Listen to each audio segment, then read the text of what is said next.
अगर हम चाइना को दो हिस्सों में डिवाइड करें तो आप क्लियरली ये देख सकते हो कि ईस्ट साइड पर 94% पॉपुलेशन रहती है और पूरे वेस्ट साइड में सिर्फ 6% पॉपुलेशन ही रहती है। अब जाहिर सी बात है कि पॉपुलेशन का ये मैसिव डिफरेंस दूसरी चीजों को भी अफेक्ट करेगा, जैसे industries, energy, infrastructure, railway lines development और इकोनॉमिक डेवलपमेंट। ये सारे डिफरेंस चाइना जानबूझकर ला रहा है। वह वेस्ट साइड को जानबूझकर ग्रो नहीं होने दे रहा है, और वह ऐसा क्यों कर रहा है उसके पीछे कुछ रीजन है। कहानी की शुरुआत होती है तब से जब चाइना फॉर्म हुआ था। यह डिफरेंस सन 1935 तक अननोटिस रहा, और इस पॉपुलेशन डिफरेंस को 1935 में पहली बार चाइनीज डेमोग्राफर हु योंगहांग ने नोटिस किया था।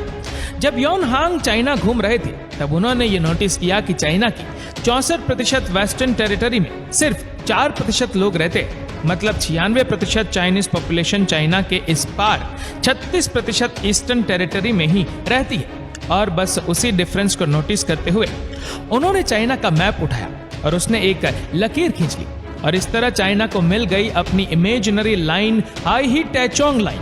पर आज 100 साल बाद जब चाइना एक सुपर पावर बन चुका है, फिर भी ये इमेजिनरी लाइन एक्चुअली में एग्जिस्ट करती है। आज भी अगर आप चाइना की डेमोग्राफी देखोगे, 57% वेस्ट साइड में 6% पॉपुलेशन ही रहती है, जबकि दूसरे और 43% ईस्टर्न टेरिटरी में 94% चाइनीज पॉपुलेशन रहती है। ये इतना बड़ा डिफरेंस और इनबैलेंस आखिर क्यों आज 100 साल बाद भी इन इनबैलेंस को कंटिन्यू किया जा रहा है? इस बात को समझने के लिए हमें सबसे पहले यह समझना होगा कि आखिर उस लाइन को बनाया ही क्यों गया, और आखिर ऐसा भी क्या कारण है कि आज की तारीख में चाइनीज गवर्नमेंट उस लाइन को मिटाने की कोशिश ही नहीं कर रही है। उस लाइन के बनने और ना मिटने के एक नहीं बल्कि तीन मेजर रीजन है। Number 1 climate and geography, number 2 resources, number 3 culture. According to data, east China की जमीन पूरी दुनिया में सिविलाइजेशन के रहने और बसने के लिए सबसे अच्छी जगह है। और क्यों? क्योंकि सिविलाइजेशन को रहने के लिए क्या चाहिए होता है? फ्लैट कलिन्स, रिवर्स और लैंड।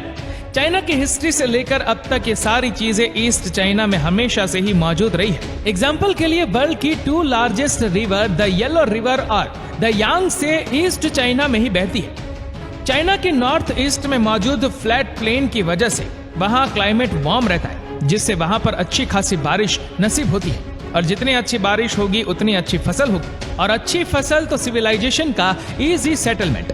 यही है ईस्ट चाइना का डेवलपमेंट का इतिहास और सीक्रेट। जैसे वहाँ पर फार्मिंग, डेवलपमेंट और पॉपुलेशन का इंक्रीज होना आसान हो पाया, इसी वजह से वहाँ पर धीरे धीरे करके छोटे सिविलाइजेशन किंगडम में बदले, किंगडम एम्पायर में, और आज चाइना एक पावरफुल नेशन बन पाया है।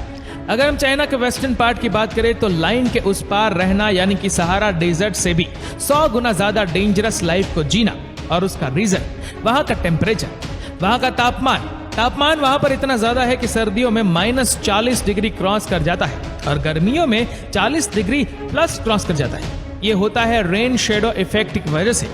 सिंपल भाषा में कहे तो रेन क्लाउड हमारे वेस्टर्न इंडिया से होते हुए वेस्टर्न चाइना में पहुंचने चाहिए, वो बीच रास्ते में मौजूद इंडियन हिमालय माउंटेन की वजह से वहीं पर अटक जाते हैं, जिसकी वजह से बारिश नहीं होती। नो बारिश यानी कि सूखा, और सूखा यानी कि रेगिस्तान। और आज अगर हम देखने जाए तो चाइना के वेस्टर्न में already 3 desert, Tibetan plateau, Taklamakan desert और गोबी डेजर्ट मौजूद है, जो इसी रेन शेडो इफेक्ट की वजह से ही क्रिएट हुए थे।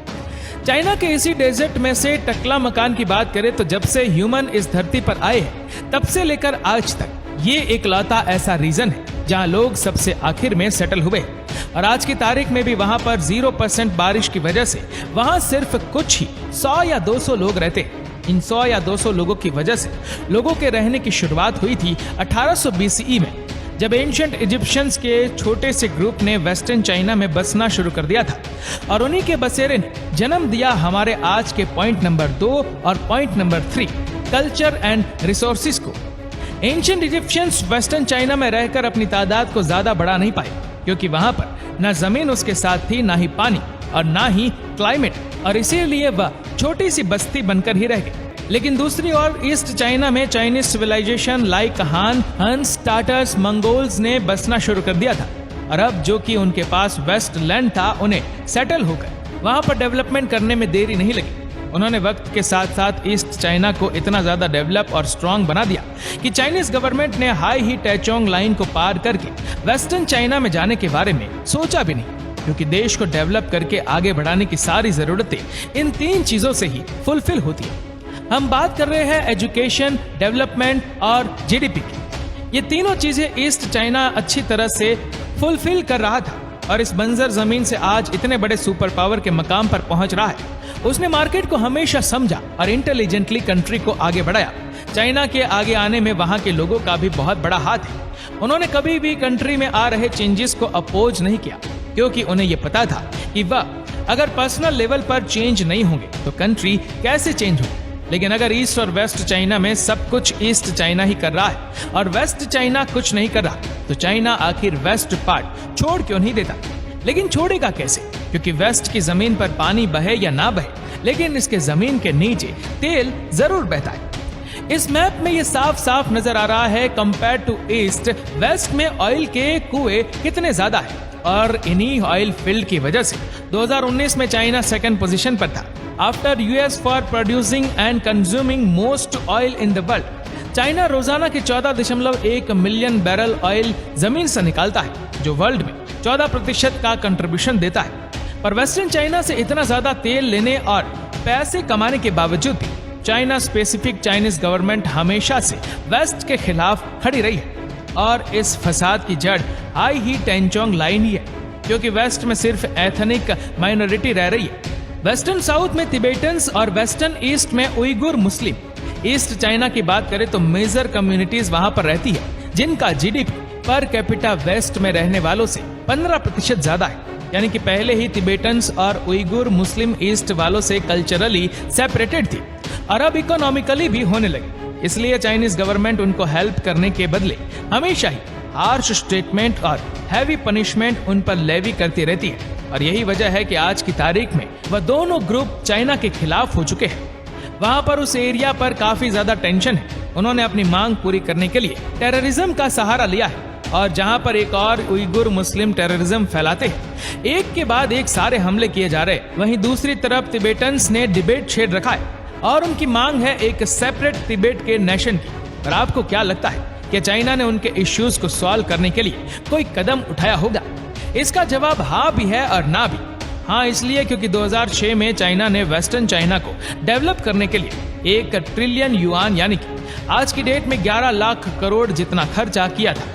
वेस्ट का infrastructure, transport, hydro power plant, energy और टेलीकम्युनिकेशन सुधर सके। और इसके अलावा उन्होंने 1.3 ट्रिलियन युआन के खर्चे पर वर्ल्ड नॉन रेलवे प्रोजेक्ट पर भी काम किया था, ताकि वह तिबेट से डायरेक्टली चाइना को कनेक्ट कर सके।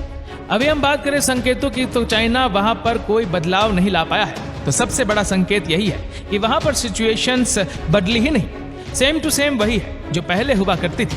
सिर्फ चाइना जैसा बड़ा सुपर पावर कंट्री अगर चाहे तो अपनी पॉलिसीज को वेस्ट के साथ अलाइन कर सकता है, लेकिन वह सिर्फ वेस्ट से पैसे वसूलता है, लेकिन डेवलपमेंट के लिए चाइना वहां पर पैसे नहीं डालता। इसीलिए सारे कंट्री को अपने चारों जोन ईस्ट, वेस्ट, नॉर्थ और साउथ को कंट्री के 4 पिल्लर समझकर एक साथ लेकर चलना चाहिए। नहीं तो जैसे चाइना के केस में हो रहा है, वेस्ट में रहने वाले लोग ईस्ट के खिलाफ हो गए हैं, पर जैसे वहां पर टेररिज्म और जनरल साइट प्रमोट हो रहा है, वैसा ही हाल दूसरे देशों के साथ भी हो सकता है। दोस्तों उम्मीद करते हैं कि वीडियो आपको पसंद आई होगी। आपको ये वीडियो कैसी लगी नीचे कमेंट करके जरूर बताएगा। और अगर आपको वीडियो अच्छा लगा हो तो इस वीडियो को लाइक करेगा, शेयर करेगा ज्यादा से ज्यादा लोगों तक। और ऐसे ही और भी रोचक जानकारियों के लिए सब्सक्राइब करें हमारे यूट्यूब चैनल को और फेसबुक पर फॉलो करें हमारे पेज को। धन्यवाद।